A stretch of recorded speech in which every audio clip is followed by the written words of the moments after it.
Bobby Manning here. Welcome to Dome Theory, number 66, I believe it is. Yep, we are to 66. We're about 20 games into the season when we figure out who's who in this NBA. I think it's going to take a little bit longer this year, and we're going to start to sort it out a little bit here with Noah Magaro-George of Pounding the Rock, covers the Spurs down in San Antonio, who are going to be playing the Celtics tonight, and I wanted to do a Nets Celtics episode this week. Didn't end up coming together with Thanksgiving going on, and I hope everybody does have a good Thanksgiving. Obviously, a lot of Celtics and Nets parallels, more Celtics and Spurs parallels than I think people imagine coming into this one. So I'm excited to kick this one around with Noah and learn a little bit about him too. What's up, Noah? Not much, just here to talk to you about the Spurs, about the Celtics. Really excited about this game. Not so sure the Spurs are going to win it, but I'm enjoying every game as it comes. So I appreciate you having me. So I saw on your Twitter feed within the last few days that you're calling this a rebuild in San Antonio. Is that your assertion, or do you think that's kind of how the team is after a couple mediocre years starting to look at things now? Yeah, I think that's what I would label it. I'm not 100% sure that the Spurs front office would label that because you have a guy like Greg Popovich who every year his goal is to try to win as many games as possible. And you know what? They're not winning a lot of games right now, but that's not because they're not trying. But if you look at who's on the roster, the way it's constructed, the way that they're playing, who's getting to play, it's pretty clear to me that it is a rebuild. And it's year one of a rebuild that probably should have happened a few years ago, but at least they're committing to it right now. Yeah, for sure. And Noah covers the Spurs, Pounding the Rock, Alamo City Limits podcast, a bunch of different places you can find him talking about Spurs basketball. How'd you come to cover the Spurs?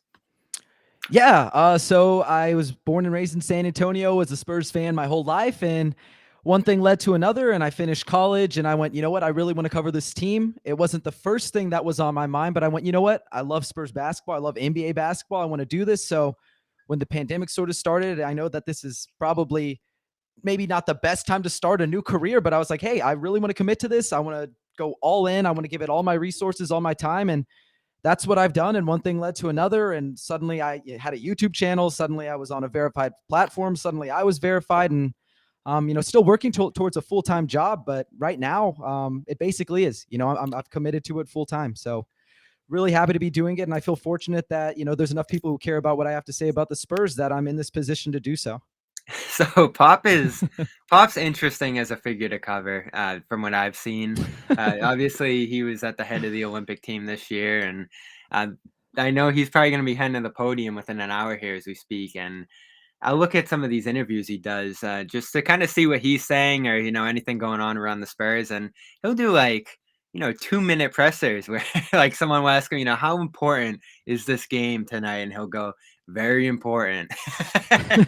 And that's just kind of who Pop is as this figure. I've seen him give some good answers too, but he's not going to give you anything easy as a reporter. I don't know if you're in on these interviews or have asked him a question before or anything like that, but I do find it very interesting how he challenges the reporters in the room per se. For sure. I first got my first opportunity to ask him a question last year during the Olympics, but I've been sitting in on the press conferences, or at least most of the pre and post game press conferences for about the last year. And it's intimidating. He doesn't like to talk that much. Spurs PR has everything wrapped up pretty tight. So if he only wants to talk a minute, he's only going to talk a minute. And if he doesn't like the questions that are being asked, he's probably going to give you a short answer. Or if he thinks it's a dumb question, he'll probably belittle you a little bit. But I think it helps you grow as a reporter. Ask better questions, ask questions that aren't so obvious. Occasionally you get a reporter in there who goes, what did you do wrong tonight? And it's like, okay, well, I'm sure they did several things wrong. So you got to be a little bit more specific with Pop to really get him to answer a question. But I've appreciated it. And honestly, from what I can tell, he's sort of eased up over the last couple of years. It's a different Pop than we've seen since probably about 2016, 2017. He's eased up a little bit. So I appreciate that. And I know the first time I asked him a question, I was nervous, but he was very nice to me. And I think a little bit of it had to do was they were winning a lot of games at the Olympics this summer. So happy he got that gold medal and happy he was nice to me during those press conferences. Yeah, and he's obviously had some iconic moments talking about social issues over the last couple of years.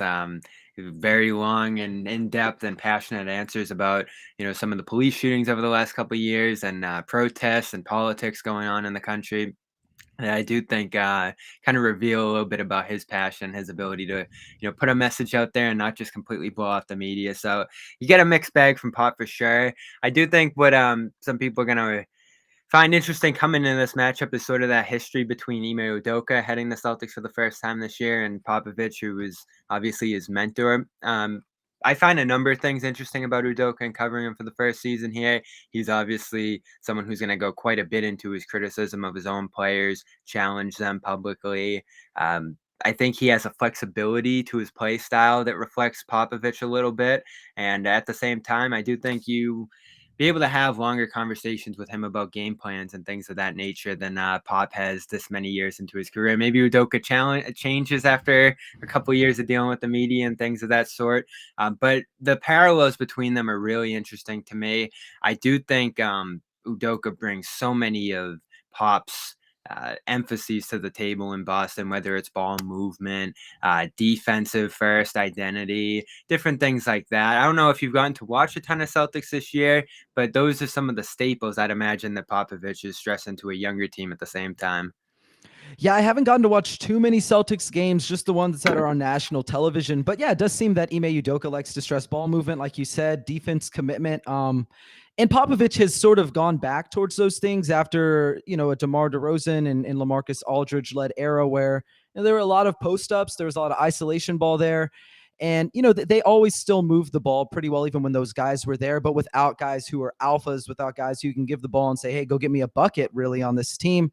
They've had to move the ball around, right? So the Spurs have changed their identity from a team that was one of the worst defenses in the league to this year they're more active. I don't know that it has really resulted in all that better of a defense. I believe they're like 25th or 26th in points allowed per game this year. They've struggled at times, especially defending the 3-point line, but I think they've been better defensively. Like they have the personnel to be good, from Dejounte Murray to Derek White to, Devin Vassell. In theory, guys like Lonnie Walker and Keldon Johnson, who they have all the athletic tools in the world, but maybe they don't have it all put together quite yet. Jakob Poeltl's a great rim protector. So they have the personnel. I think it's just figuring out how to play them together. But I'm really interested to see what Boston does. If I could ask you a question, how are they looking defensively this season? Because I mean, I've only have like a 2-3 game sample size from games I've seen on television. Who's their alpha on that end, and who are some of the players that really make plays for them, who stop the other team's best scores? Yeah, I believe in their defense. I do. And it started rough this year. I think they were in the bottom half, maybe even bottom five through the first couple of games this year. Put out an awkward, switch heavy lineup. I know Vulgaris, Hilaire Vulgaris, who was on the Bill Simmons podcast there, said that they end up in cross matches about 60% of their possessions. Zach Lowe has talked about just how often they switch as well. They switch almost everything. And they've lightened it a little bit. It was extreme to start the year. I think they've mixed in some drop, some zones, some other things to give teams looks and make guys a little bit more comfortable in this. Because Ime said coming in this year, this isn't a natural defense for everybody, but I do think it kind of reflects this modern sense that you got to keep everything in front of you. If you have personnel that can guard five positions, and the Celtics do have, defensive-minded players across every position here, they've been able to get it down over the last 3-4 weeks or so here, and to the point where their defense has kind of driven them before this Nets game, where they ended up getting blown out, to top 3 status in net rating, and that was mostly after defense. Even without Jaylen Brown out there, they were a top 10 defensive team through his absence. So, like, in terms of front runners in that sense, you got to look at Marcus Smart and you got to look at Al Horford. Like, Al Horford's defensive renaissance and him playing, as you can see, I'm a big fan of Al Horford up here. Like him playing as well as he ever has on the defensive end of the floor. Top 3 in contest, most threes contested in the league this year, top 5-10 at this point in blocks. I mean, he is just everywhere for their defensive unit right now, rebounding like he never did with the Celtics in his previous tenure. So that year off with Oklahoma City, which is effectively what it was, has made a big difference on him. And Smart, I think, with Dennis Schroeder playing next to him, has been able to take on a defensive mindset again. And some of the analytics on him to start this year are incredible, not to mention him just being the pure leader in steals in the NBA on a per game basis to start this year. So it was interesting. The Athletic ran a piece last year that Horford was someone who Smart missed the last couple of years in terms of holding everybody accountable on the defensive side of the floor. And now to see them two as sort of the head of the snake on that side of the ball, and rejuvenated unit has really been encouraging to watch. Yeah, that's a great answer. And I guess from what I had seen, I love watching Marcus Smart play defense. He's so intense. He definitely has an attention to detail that I think a lot of other players don't have. And he reminds me, not necessarily of Dejounte Murray. They're obviously very different in terms of their styles of defense or their body type as well. But I think they're similarly intense. They have a lot of attention to detail. They're guys who are pretty versatile, who can guard a few positions. And I'm excited to see these two teams come together tonight because, at least according to B-Ball Index, Derek White and Dejounte Murray have been the third and fifth best wing defenders in the league this year. And at times it's felt like that, but at other times it feels like guys can get where they want against them. I guess like dominant guys, but guys like Luka Doncic, they're going to get whatever they want whenever they want, regardless of who you throw on them. And I think they need a little bit more help out there. I mentioned that they have the personnel, but I don't think that personnel is always on the same page. And they've even stressed out over the last couple of games, like after their last loss against the Hawks here. Some of the players were pointing out that the communication has been really bad, that in theory they should be a good defense, but that they're just not communicating. And I think you can kind of see that. There's been guys who've missed rotations. There's guys who are late to rotations. There are guys who aren't really sure where they should be, guys who are getting backdoor cuts. And so I don't know how they improve that. I mean, they're a very young team. Obviously, they need to communicate better, but as far as the vocal leader goes, like a guy like Dejounte Murray stands out, but really nobody else. And I think that's where it differs from the Celtics to the Spurs, where you said the Celtics have a guy like Marcus Smart and they have Al Horford to keep people, held accountable. And the Spurs don't have a ton of vets. Like, this is the youngest roster that Coach Pop has ever coached. So I think that'll be an interesting thing to watch as well. Yeah, like you track this team from the Kawhi trade, and they still had those veterans, like you said, in Aldridge, who, man, I don't know what got into him in in Brooklyn to start this year. Seeing him the other night, like he really never retired. The way he's able to score and rebound and do all these things, it's incredible what he's bringing back to the table there. And DeMar DeRozan, who I don't think a lot of people saw it the years he had with the Spurs, but completely changed his passing game, became a main facilitator and an engine of an offense that he wasn't in Toronto, even though he's a great scorer there. And now you see him, he's an MVP candidate with the Bulls. So you had those guys who kept them in the mix there. Now you're right. Like it's like, what's here? You have good players. I love those guards you mentioned. White and Dejounte Murray is very popular among the Celtics fans. I think people have been coming up with Murray trades for a few years here with the hold that's been at the Celtics point guard spot. So I do want to get into some of the possibilities of trades between these teams. And it's interesting because the Spurs don't make trades. Like they don't do that during the year. I can't think of any major deals they've made in the last few years period outside of the Kawhi one and the DeMar DeRozan signing trade that you saw last year. They're pretty content with their roster. I don't know. Yeah, Patty Mills too going to Brooklyn. I mean, wow, Spurs have just reinvigorated the Nets. But in terms of trades, like I've been eyeing the Spurs because they do have multiple players and they're heading in a rebuilding direction, as you say here, that makes a trade enticing. But the Spurs just kind of beat to their own drum. Like they don't make a lot of trades. They probably have a sense that Pop can raise up this roster over the next coming years, depending on how long he's going to stick around here.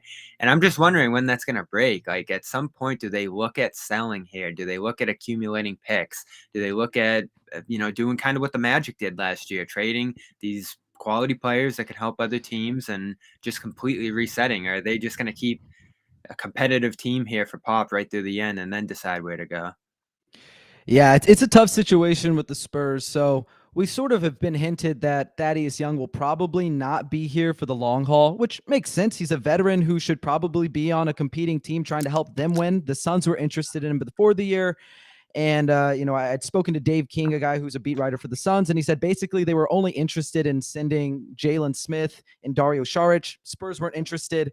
And since then, we haven't really heard a lot. And Thaddeus Young was really only in the lineup when Jakob Poeltl was on health and safety protocols. So I think he's a guy who could be a guy who they would trade away. But in terms of the rest of their young pieces, like it does feel like they want to keep them and just at least figure out who they are this year before they move on and maybe 100% commit to just wiping the roster and saying, look, we're 4-13. We need a top end talent. We don't have that. And I think maybe they're not sure if they have that. Like, I think for me, it's pretty clear they don't.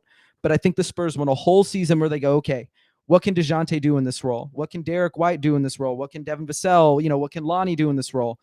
And, whether or not that's the right thing to do, they don't care what my opinion is. But for me, I think it's okay to do, but at least at the trade deadline, be a little more aggressive. Like if Thaddeus Young isn't playing, you're probably not going to get much for him. You might end up buying out a player for the fourth year in a row. And that's tough. I mean, you bought out Yeah. LaMarcus, you bought out Pau Gasol, you bought out, DeMar Carroll. So I don't want to see another player bought out who potentially could have been moved for something, whether that's a first round asset or a few second round assets. I don't really care, because it's tough asset management when you're not getting anything for guys who you're paying money. Yeah. So And it we'll see makes what they do. It makes sense with Aldridge because he was on the big deal, but some of those other guys you definitely would have liked to have gotten something for. Even guys before they left, whether it was DeRozan or and Mills in particular, like guys who just end up leaving for nothing. I know that's been a problem in Boston the last few seasons or so here, where guys have just walked out the door for nothing, and that is frustrating as you try to maintain talent here. Because I look at the Spurs, they're 4-13 now, losing 6 straight coming into this one. 1-10 in the conference, which is just really bad. Like this is the first time, at least in my memory, that the Spurs legitimately look bad, and so that's what kind of makes me take up the trade thing there and that asset management that you speak of, because like I don't see a path to them being great this year. They have good players. They don't have that great player that can just carry you to a quality record or at least a decent record.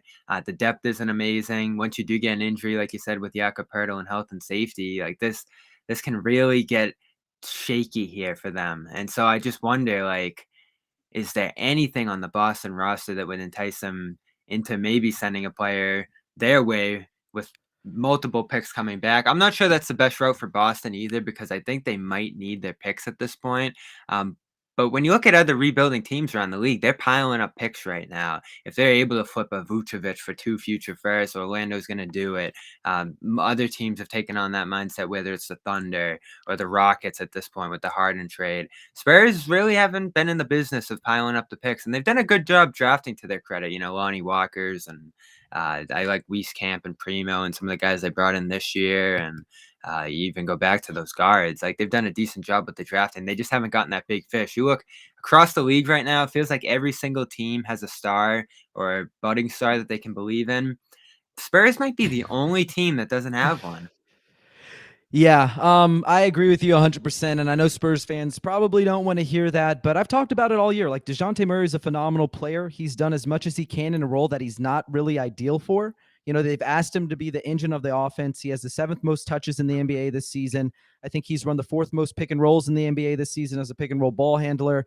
And look, he leads them in points, assists, touches, steals, rebounds. Like he's doing everything he can for them, but it really hasn't been that efficient. I think Dejounte is untouchable for this year. I think what they want to do is, like I mentioned earlier, is just figure out what he can do for a whole year as the engine of an offense.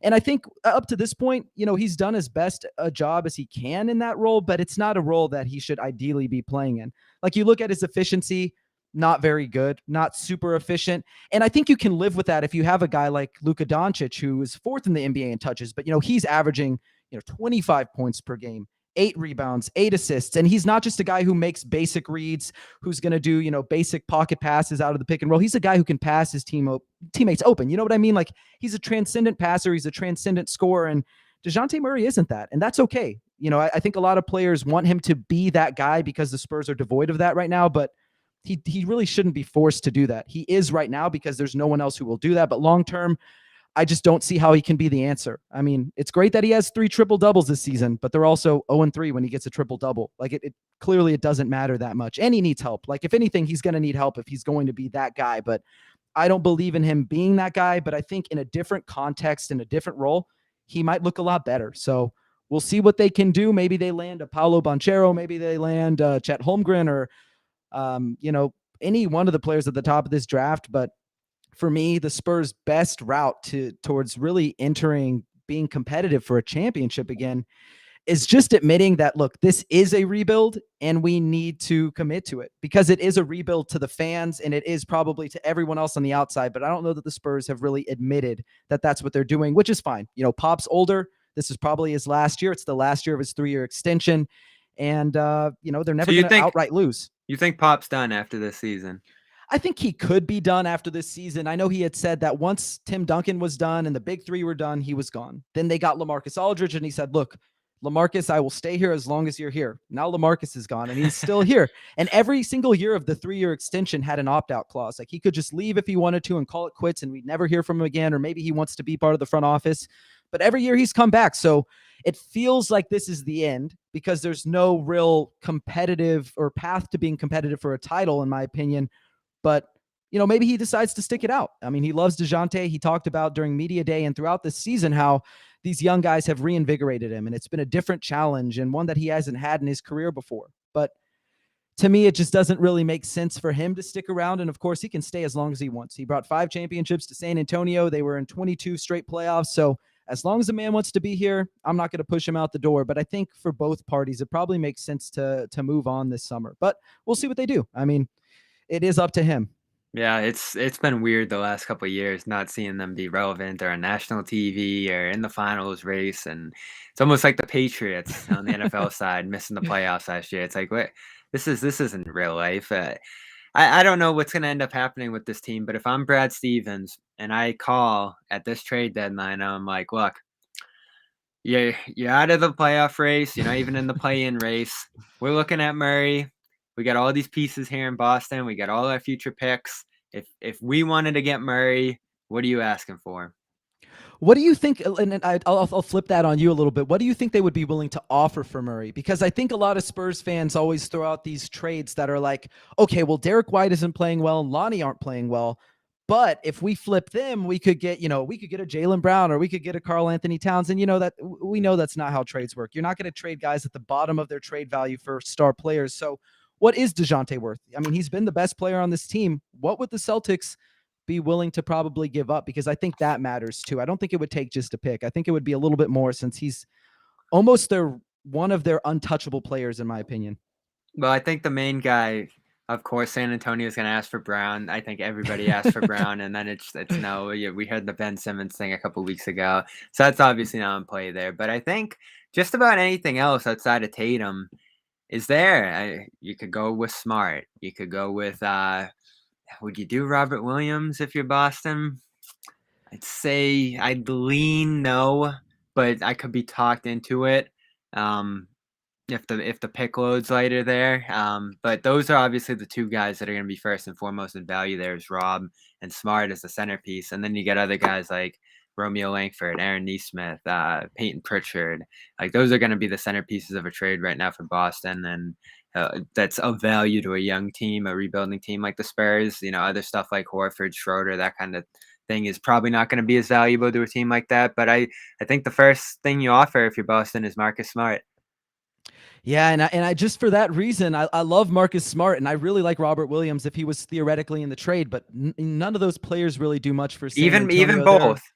Even both. Like, I think both of those players, like the Spurs have their starting center who they believe in right now, Jakob Poeltl. Like, I don't think Robert Williams starts over him, and I don't think that putting Robert Williams in the second unit for the money that he's on, not that it's a ton of money, but for the money he's on, like, I don't know that he helps them that much. The Spurs are really in need of shooting. Marcus Smart can shoot the ball a little bit, but he's been fairly inconsistent throughout his career. So they're already guard heavy. I mean, even if you get rid of Dejounte, you still have Primo, you still have Trey, you have Vassell, you have Keldon, you have Lonnie, you have Derek.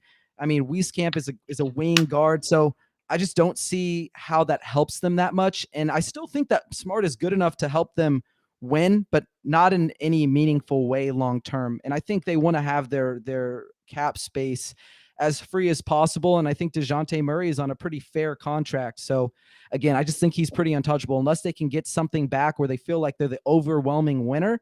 I think they're not willing to make a deal. And I think that they've sort of proven that over the years, right? Like, fans and analysts have said, well, why don't you move LaMarcus? Why don't you move DeMar? Why don't you move Patty? Why don't you move Rudy?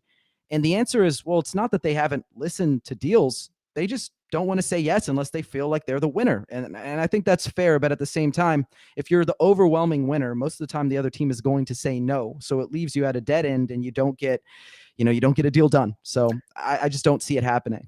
Yeah, so no Murray, no White. If we do go down to the guys, well, you mentioned one of them, and Thad Young, but I also think Doug McDermott could possibly be in that group of guys that's available to other teams around the league.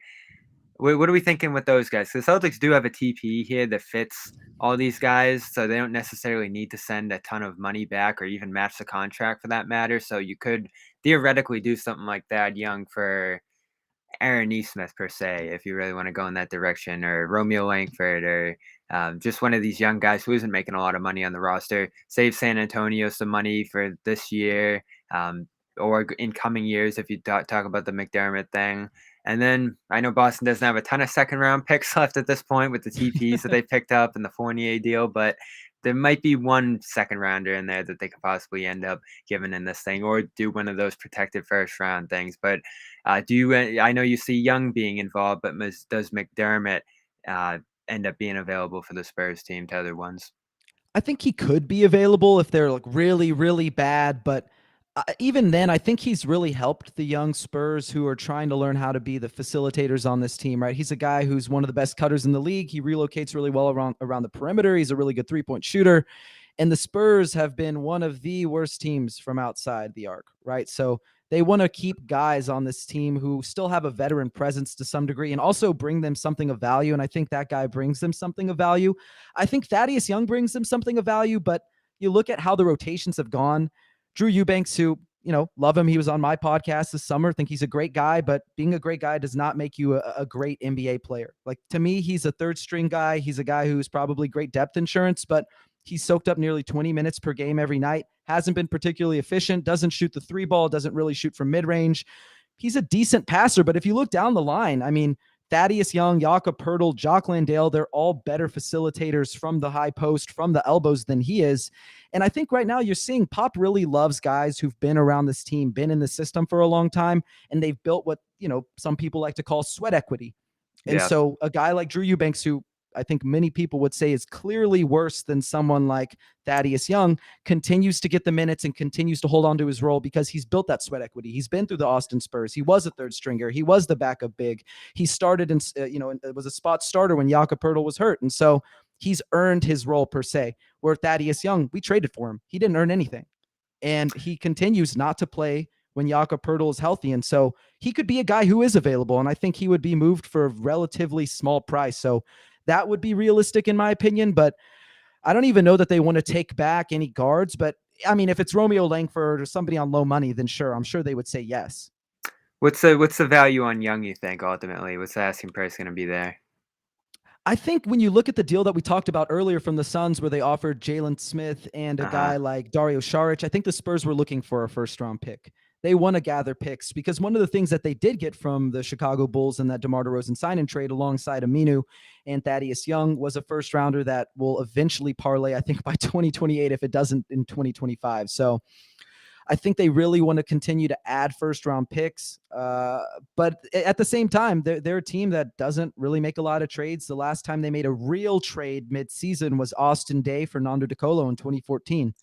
I knew So, it. Like it was nothing in recent memory.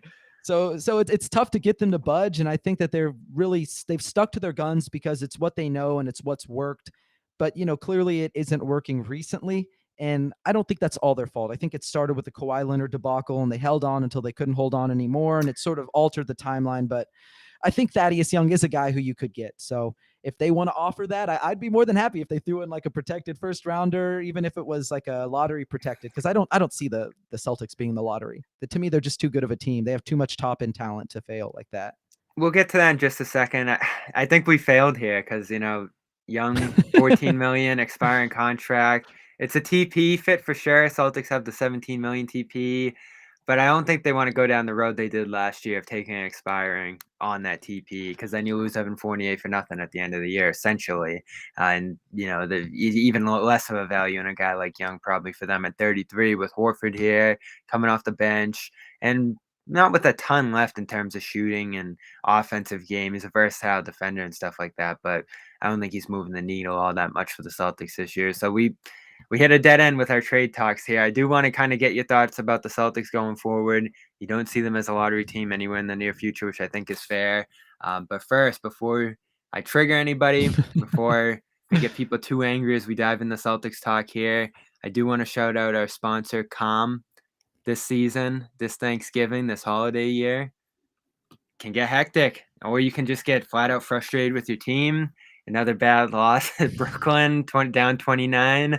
When you end up in that situation, that's when you got to pull the calm out for meditation, sleep, anything you can imagine, yoga, like just all things mental health on the Calm app. That's where you got to go. And we're giving you 40% off this holiday season for a limited time. Calm.com/garden is where you go. Help support the Garden Report as well as Don't Theory here on CLNS Media, and get 40% off a Calm premium subscription. Let's do a little Celtics before we get you out of here, Noah. I know you haven't watched a ton, but big picture this year, ESPN just dropped a story about them kind of being stuck in neutral. We hashed that out the last couple of days. I just put out a story on CLNS Media about that assessment. Some of the things people are thinking league-wide about Tatum and Brown, the isolation play, just sort of stylistically where this team is at, and how far they are from contending, which I admit is pretty far away at this point. They've lost so much talent. The East has gotten better. The young guys that they've drafted or brought in haven't developed all that much. So you're ending up in a situation where there's an enormous amount of pressure on Brown and Tatum that you're probably going to see tonight in terms of passing, playmaking, defense, scoring. They got to do pretty much a little bit of everything here. And it's good that they've brought in pieces like Schroeder and Horford to lighten that load a little bit. But I don't know. Like, does this team have a path back to contention? You'd think it's not going to be easy in my mind. These guys are young, so there's a big window here, but they've also lost so much in recent years.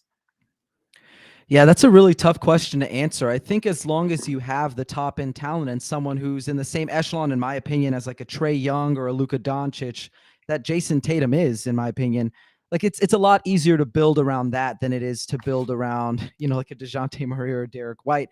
And having a sidekick like Jaylen Brown is invaluable. You could argue that Jaylen Brown would easily, by far and away, be San Antonio's best player if you somehow swapped them right now. So having those pieces is important, but I think you also have the other pieces that surround them that amplify what they do, or maybe the things that they're not so good at, they sort of mitigate that. And I guess for this purpose, that's why I sort of thought Thaddeus Young might be a good addition for them, because I know that Marcus Smart earlier in the season, you correct me if I'm wrong, but I believe he said something along the lines of they're still trying to learn how to facilitate and score. Like they haven't really figured out that balance. And Thad Young averaged a career high in assists last year, like nearly 5 assists per game. He's a really good passer from the elbows. As long as you keep moving, keep cutting, he's going to find you. He's a good screen setter. And so I think he takes some pressure off of Tatum and Brown if you play him out there. Now, of course, he doesn't shoot the ball particularly well. He's pretty much completely abandoned the 3 ball at this point in his career, but I think he brings other things to the table. But in terms of the Celtics rejoining contention, is just that finding guys who can complement you, make up for your weaknesses. And I don't know that someone like, Dennis Schroeder really does that. It's nice to have another scoring threat, and it's nice to have Marcus Smart, but it just feels like this team doesn't have a lot of depth. And, whether that's in free agency, whether that's, through the draft. And of course, like you mentioned, that hasn't really been that successful for them with guys like Romeo Langford and Aaron Nesmith. But, I think that they're off to a better, a better path towards getting to contention than maybe San Antonio is. So, I would, if I'm a Boston fan, I feel lucky to have Jason Tatum. I feel lucky to have Jaylen Brown, but those players, and I'm not saying they're going to leave. I don't want people to think that, but like eventually they're going to want to win something, right? They want to win something. So you got to figure out how to put that around them. And I think that's the next piece. Yeah, and that's coming in the next couple of years here. There's not a massive window. They're both on extensions, but you're going to have to develop something that's close to contending again fairly quick here. And I don't think there's a shortcut. That's pretty much what I wrote today is there was a dream of Zach LaVine because of the Tatum connection. There was a bigger dream of Bradley Beal that I think they lined everything up to do here over some short-term considerations. And I don't even know if that's going to be here with the way Washington looks this year. He's always liked it there, and now he has a winner in Washington to lead into the future. So I would cross Beal off the list at least for now. So you look around the NBA, there's no magic solution unless you're going to trade Brown. And like, when the team's struggling, I think people start to think about it a little more. But at the end of the day, like, it is tough to trade Brown, right? Like, especially for Simmons. That whole thing was just a joke. But like, even if Towns becomes available, like, do you really make that move to flip like one of your stars for another star? And does that really change all that much? Like, in the end, I think it ends up being a lateral move. Maybe it fits better, but it's the amount of total talent in my mind. You need a big 3. if you're going to try to move the needle in the positive direction there. But the tricky thing for the Celtics is that there's just, we just did our whole trade exercise. There's not a lot that entices other teams to give up a piece that could become Boston's third piece, like Murray per se. Yeah, and I think that's really tough, like not being able to get that third guy because it's something that is pretty common among all trades. It's like, okay, what assets do you have to go get that guy without giving up all of your assets that you like right now? And Hmm. so it's like it's a tough line to walk.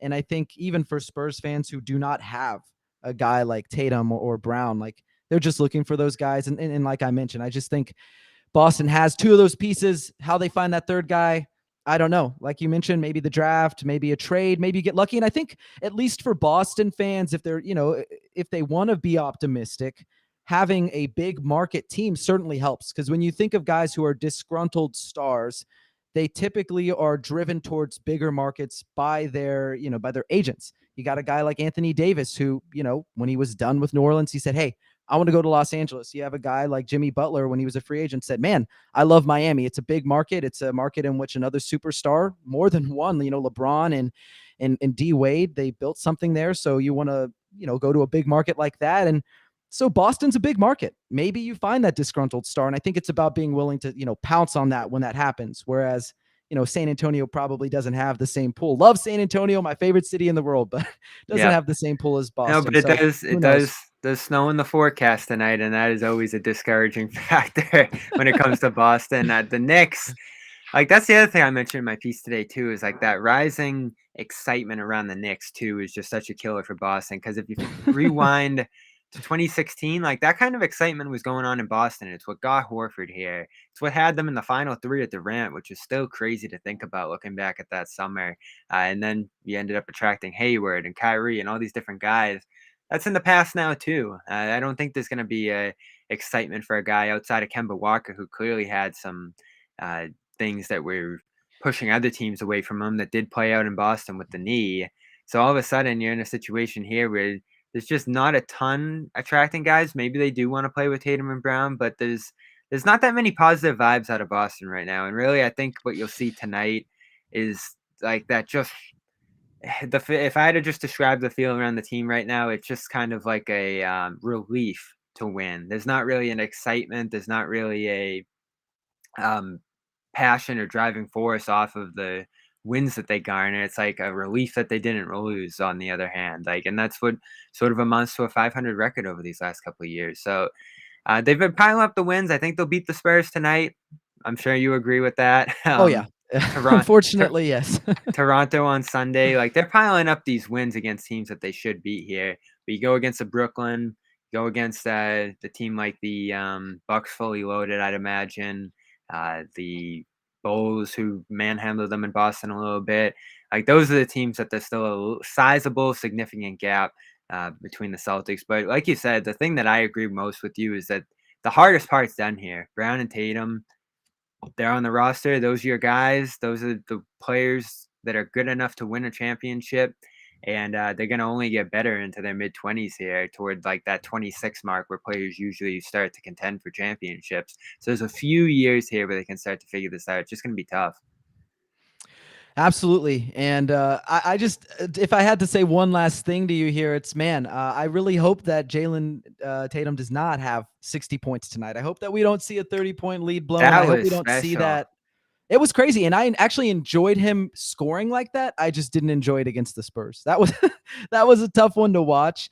And I know they did a really good job of keeping Brown under wraps last year, but man, Tatum, 60 points in one game, 25 in the other one, 44 And they point never something doubled points. them. Oh, Still no, amazing to never. think about. No, no. And I think this team is a little bit better equipped to guard him this season, but I also think maybe not as of late because, Jakob Poeltl is only 2 games removed from health and safety protocols. Drew Eubanks is going to be in there a bunch of minutes. I think we're going to see Doug McDermott and Devin Vassell on the sidelines. They are not playing tonight. So they're going to have to go really deep into the depth chart here tonight. So, man, I don't see San Antonio winning. I like Vassell. He's when I've written my NBA roundup around Boston Sports Journal, like he's a guy I keep seeing every week with the Spurs. I'm like, Fantastic. there's not a ton to watch here with the Spurs, but this is a guy that just keeps getting better week in and week out. I guess final question I got for you is, you mentioned Tatum. Uh, things he did against them last year, and I was there. That was the most incredible thing I've ever seen covering the NBA early on in my career, is that 60-point game. I mean, that was an untouchable record for a couple decades in Boston that he did beat. They didn't call the continuation on that final layup that would have made it an and one in 61. So I think there's like a 60 asterisk there. Like, he really did pass Bird that night. And even my boss, who's a big Bird guy, and Nick Gelso, contends it was a better game than Bird's 60. So struggling to start this year. I think a lot of stars around the league are in Harden, Beal, Lillard. I mean, there's just a bunch of guys who I don't know if they're struggling with the physicality that's been allowed by the officials. Obviously, free throws are down at an all-time low. Just watching the NBA game this year, do you like it? And do you see it impacting the Spurs in an inordinate way too? Just the amount of contact and reduced free throws and things like that that different people have talked about around the league to start this year. Yeah, I've actually appreciated it. I mean, as much as I love seeing high scoring affairs, I think there's a beauty in defense, like watching guys go to work and not have to worry about someone swinging their arms through or jumping into them. Like that's sort of annoying. Nobody really likes that. And I understand, like, if you're Harden and the rules allow that in years past, then take advantage of it. But he can't anymore. Neither can a lot of players like Luka or Trey. Like, those guys are also, I think their free throws are down this year. But for the Spurs, not really. DeMar DeRozan was their number one free throw attempt guy last year. He's gone.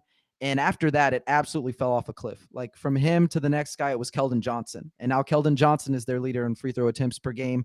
Not a guy who really got to the rim a ton, did it at a decent rate, about 3 per game. But everyone else on this roster is pretty, and I want to say this without sounding awful, but allergic to contact. They don't really like contact. They're not embracing it. They're not really seeking it out. So you have guys like even Dejounte Murray, Lonnie Walker, they can get to the rim, but most of the time they'll sky and adjust, they'll contort their body, they'll try to do some acrobatics, and it just makes the finish harder. They don't finish, they don't get the foul, and the team's going the other way. So no, I don't think it's affected the Spurs all that much, but it's been nice to see them be able to be a little more physical on the defensive end, especially with guys like Derek White, who are pretty physical defensively. So I wish it impacted the Spurs. I wish I could say that, because that means that they're trying to get to the line. But I think there's a reason that they're bottom of the league in free throw attempts and free throws made. So I that's did a little forget one. unfortunate. I did forget one guy, Keldon Johnson. That's like that's a legit piece there in terms of playing for Team USA, showing flashes that he has there. I haven't heard a ton about him this year. You think usually guys have that little USA bump, and like I haven't heard a ton on him this year at all out of there. Yeah, man, I love Keldon Johnson. And I think Spurs fans have this tendency to, every single guy who comes through the door is the next, whatever, the next Tony, the next Tim, the next Manu. And I think that's a bad way to look at players. I think with Tony and Manu, you got lucky that the rest of the league wasn't really on that international scouting phase yet, right? You were sort of the innovators and you found them. Like, that's probably not going to happen. Like, for every Manu and every Tony, there's, a George Hill who's a fine player, but you can't build around. Or there's a James Anderson who, sort of a bust, or Olivia Jean-Charles who never makes it to the NBA. So I like Keldon. I think he's really good, but I'm not ready to tell fans that, hey, he's the next whatever. He's been inefficient from mid-range. He is shooting 13 percentage points below league average at the rim. He's mostly just a standstill shooter from 3, and he hasn't really been that efficient except for this season over the most recent 5-game stretch. So he's a guy who's pretty limited. And I think if we can look at him in a different lens, just like I say with a lot of other players, like maybe Lonnie isn't the next Manu. Maybe he's like a KCP. Look at them through a different lens. They can be useful in a different role, and be happy with where they are. Because look, Keldon was drafted 29th overall. Most of those guys don't even become starters, and he's a starter. He's a legitimate NBA starter, and we should be happy with that. I'm not saying he can't get better, but to expect every single player who comes through here to be, the next big thing, it can be a little bit exhausting. All right, next time we talk, we're gonna see if we can come to a Keldon deal. We couldn't come to any trades today between the Celtics and Spurs, so these rosters are standing pat. But once we get close to the trade deadline, everything will open up a little bit more in people's mind, I think. He is Noah Magaro-George with Pounding the Rock, covering the San Antonio Spurs. Great header. I do have that San Antonio t-shirt. That's my favorite jersey probably in the sport, the alternatives down there with the Spurs. So I definitely am rocking that come summertime. Check out his coverage. Check out his podcast covering the Spurs. And, of course, subscribe to Dome Theory here on Spotify, iTunes, Stitcher, everywhere you get your podcast. New Boston Sports Journal, NBA Notebook coming tomorrow, as well as some writing on CLNS Media off of the Celtics Spurs game once we recap it later. And of course, join us later for Celtics post game here live on CLNS Media. Noah, great to meet you. Great to connect. And we'll keep an eye on your Spurs coverage. Likewise. Thank you so much for having me, man.